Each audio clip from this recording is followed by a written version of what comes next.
This is one of those days when the readings are better taken in reverse order. So the last line of the Gospel says, "This is my beloved Son, in whom I am well pleased." And then we pick it up from Isaiah. "Here is my servant whom I uphold, my chosen one with whom I am well pleased," it begins.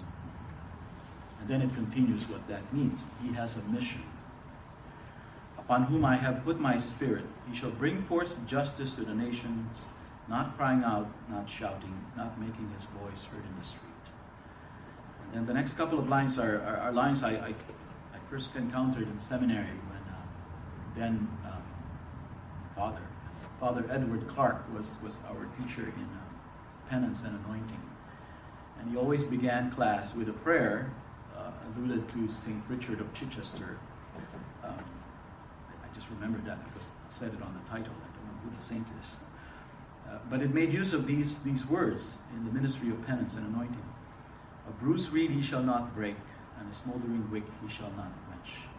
And he establishes, well, those two lines in particular in the ministry of penance, certainly, but really in the ministry of the church, highlighted for us in the past year, in the year of mercy, that in evangelizing and announcing the good news that Jesus came to save his people, that we are all invited to that life, that we also take care that those who perhaps are not strong in their response, that we not be too quick to dismiss them or to say, "Well, you're not good enough for this, are you?"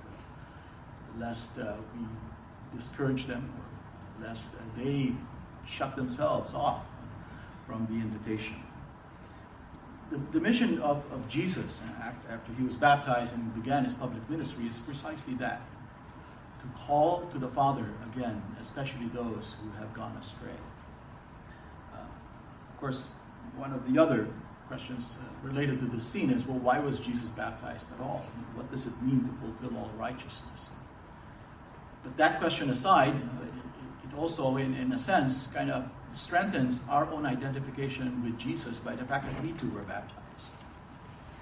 And because we were baptized, then we too received this same mission of bringing justice to the nations, not crying out, not shouting, not so much making our voice heard, as reaching out to people with compassion, careful not to break the bruised reed or quench the smoldering wick. You and I have been baptized into the life of Christ, and so the life of Christ is ours. And it's not just so we can feel good about ourselves because we have received something great, and maybe we can even claim those words by which God says, "You are my child, in whom I am well pleased." That there is a mission that comes with that. Membership, yes, has its privileges, but it also has its responsibility. And ours is to pattern our life after that of Christ. And especially through the Eucharist, to unite ourselves more closely with Christ.